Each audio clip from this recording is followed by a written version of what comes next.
రాక్షసులు ఉండే, ఇప్పుడు మనకు రాక్షసులు ఉంటే మనం తట్టుకోలేం. అటువంటి రాక్షసులు మన దగ్గర ఉన్నారు అనుకో, తట్టుకోలేం. ఏదో చిన్నగా బాధ పెడతారు అంతేగాని పిలిచేంత రాక్షసులు లేరు. కానీ అలాంటి రాక్షసులప్పుడు చాలా ఘోరంగా ఉండేవాళ్ళు. అప్పుడు శక్తిమంతులు కాబట్టి వాళ్ళని ఎదుర్కొన్నాం. మనం ఎక్కడ ఎదుర్కొంటాం? ఇప్పుడు కలియుగంలో మనం బలహీనలం, అల్ప ఆయుష్యం, మతిస్థిమితి ఉండదు, ఇవన్నీ ఉండవు. కాబట్టి బుద్ధిబలం మనోగత, బుద్ధిబలం ఉండాలి, మనోగత ఉత్తని మర్చిపోతాం మనం. వాక్పటుత్వం లేదు, మనకు వాక్పటుత్వం ఉందా? ఏమీ లేదు. మరోగత ఇప్పుడు మాట్లాడింది మళ్ళీ అక్కడ పోయినా మర్చిపోతాం, ఏమి ఉండదు. కాబట్టి అది ఉండడానికి ఆంజనేయ స్వామిని మనం స్మరించుకోవాలి. అలాంటి యొక్క రామాయణంలో ఉన్నటువంటి రాముణ్ణి రామార్పణ అనకుండా కృష్ణ అవతారంలో అన్ని కూడా విభూతులు చూపించండి. అక్కడ ఎక్కడ కూడా భగవంతుని నేను చెప్పుకోలేదు రాముడు.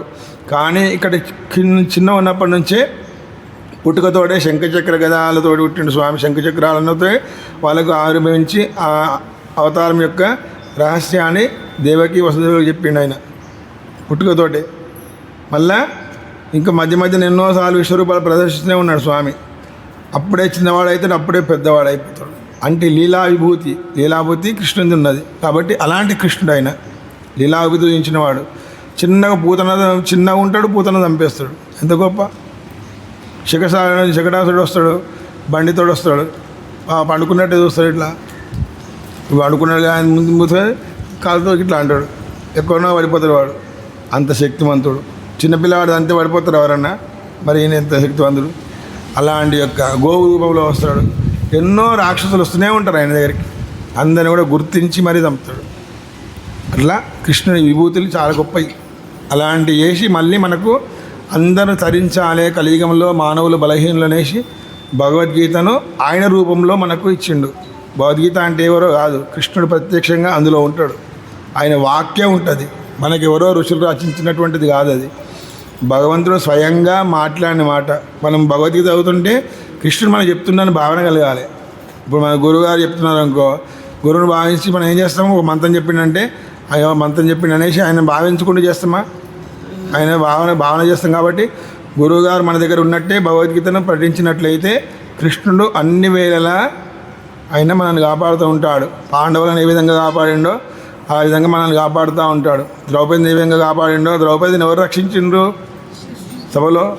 కృష్ణుడు. అంతలే కృష్ణ నామం, కృష్ణుని యొక్క నామము. కృష్ణుడు ఎక్కడ ఉన్నాడు? యుద్ధం చేస్తూ ఉన్నాడు అక్కడ. కానీ నామం రక్షించింది. అలాంటి నామము మనము ఓం నమో భగవతే వాసుదేవాయ నామాన్ని మనం ఎంత కీర్తించినట్లయితే అంత ఆ స్వామి ఫోన్ నెంబర్ డైరెక్ట్ వెళ్ళిపోతుంది, ఎక్కడ కాదు. అక్కడికి పోతే ద్వాదశాక్షరం అంటే ఏంటిది? 12 అక్షరాలు. ఫోన్లో ఎన్ని ఉంటాయి అక్షరాలు? అంకెలు ఎన్ని ఉంటాయి? 10 అంకెలు ఉంటాయి. 2 కోడు. ఎక్కడ ఉన్నాడో కోడ్ అన్నట్టు. వైకుంఠం కోడు. కానీ ఆయన ఎక్కడుంటే అక్కడికి కోడ్ వెళ్ళిపోతుంది. ఓం నమో అని ఉన్నాం అనుకో, ఆ కోడ్ వెళ్ళిపోతుంది అక్కడికి, ఎక్కడుంటే అక్కడ. అట్లా ద్రౌపది కోరింది కాబట్టి ఆయన యుద్ధంలో ఉన్నా కూడా ఆ కోడుతో వచ్చేసి రక్షించండి నామం. అలాంటి కోడ్ పెట్టుకోవాలి. మనం ఏం పెట్టుకోవాలి? ఓం నమో భగవతే వాసుదేవాయ. ఫోన్ నెంబర్ అయితే అందరికి ఉంటుంది కదా, వాట్సాప్ చూస్తాం కదా, ఇది అయితే ఈజీ. మరి కోడ్ కావాలంటే ఏంటిది? నమో కావాలి. పవలు లభించాలంటే వాసుదేవుడు లభించాలి. ఏ విధంగా అంటే ఓంకారంతో లభించాలి, అవునా కదా? ఓం నమో భగవతే వాసుదేవాయ. ఇలాంటి కోడ్ మనం వాడుకొని మనం వచ్చినామంటే ఆయన గుళ్ళోకి రాగానే ఓం నమో భగవతే వాసుదేవ ఏం ముచ్చట పెట్టొద్దు. ఏం పెట్టాలి? ఓం నమో భగవతే వాసుదేవాయ అంతే. ఆయనకి వెళ్ళిపోతుంది కాల్. చూస్తూ ఉంటాడు, మాట్లాడుతూ ఉంటాడు. అజ్ఞానంగా అదృశ్య రూపంగా చూస్తూ ఉంటాడు స్వామి నన్ను. కాబట్టి అలాంటి యొక్క మనం చేద్దాం ఇలాంటి కార్యక్రమాలు ఇంకా చేసుకుందాం. మనకు 21వ తారీఖు నాడు సుదర్శన పెరుమాళ యొక్క తిరునక్షత్రం ఉంది. కాబట్టి ఆ రోజు మనము సుదర్శన నారసింహ యజ్ఞం చేద్దాం. తోచిన వాళ్ళు రండి, మంచిగా ఎవరైనా పాల్గొనే వాళ్ళంటే పాల్గొనండి. దానికి చిన్న ఖర్చు ఉంటుంది కాబట్టి ఆ ఖర్చు పెట్టే దశకులు పెట్టుకోండి, లేకపోతే దర్శించుకోండి. మంగళవారమే వస్తున్నట్టుంది అది. ఆ రోజు బాగుంటుంది. అదేవిధంగా ఈ మధ్యన మనకు 17వ తారీఖు నాడు దీపోత్సవం ఉన్నది, సహస్ర దీపాలంకరణ. అదేవిధంగా మనం అనుకున్నాం, ఒకటి అమావాస్య అయితే కంటిన్యూ అవుతున్నది, ఒకటి ద్వాదశి కంటిన్యూ అవుతున్నది, దీపోత్సవం కంటిన్యూ అవుతున్నది. ఇవన్నీతో పాటు మనము పౌర్ణమి నాడు కూడా అనుకున్నాం, దాన్ని మధ్యన ఆగిపోయింది. కాబట్టి పౌర్ణమి నాడు సామూహిక శ్రీ సత్యనారాయణ వ్రతాలు, మరియు కుంకుమార్చన, లలితా సహస్రనామ కుంకుమార్చన చేసుకొని ఆ రోజు మనము సత్యనారాయణ స్వామి వ్రతాలు చేసుకుందాం.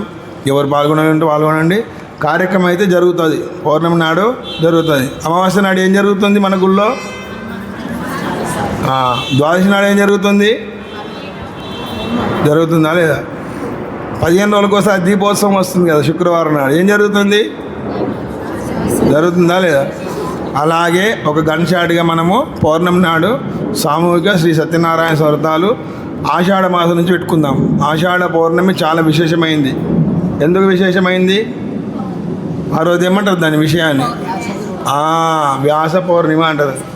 సాయిబాబా పౌర్ణిమ కాదు, వ్యాస పౌర్ణిమ. గురు పౌర్ణిమ అంటే గురువు ఎవరు? మనకు వ్యాసుడు. మనకు చతుర్వేదాలను కూడా మనకు అవలీలగా చదువుకునే విధంగా ఇచ్చిండు. ఆ చతుర్వేదాలు చదువులేమనేసి శ్రీకృష్ణుడు మనకు భగవద్గీతను ఇచ్చిండు. అలాంటి యొక్క ఆచార్యులు వ్యాసరూపుడు అయినటువంటి విష్ణువు మనకు ఆ రోజు వ్యాస పూర్ణిమ కింద, గురు పూర్ణిమ కింద చేసుకొని మనము గురువు గారి ద్వారా మనం ఆ రోజు శ్రీ సత్యనారాయణ స్వామి వ్రతాలు చేసుకుందాం. ఎవరైతే మనకు మంచి మాట చెప్తారో వాళ్ళే గురువు, ఎవరైతే చెడు చెప్తారో వాళ్ళు శత్రువులు. అదే, చెడు చెప్పేవాడు శత్రువు, మంచి చెప్పేవాడు గురువు. మిత్రుడు అంటే వాళ్ళకి కొద్దిగా దూరం అవుతుంది. గురువు అంటేనే మంచిగా, అంధకారం నుంచి తొలగించేవాడు కాబట్టి గురువే మంచిగా. సరే చేసుకుందాం. అదేవిధంగా జయ శ్రీమన్నారాయణ, జయ జయ శ్రీమన్నారాయణ.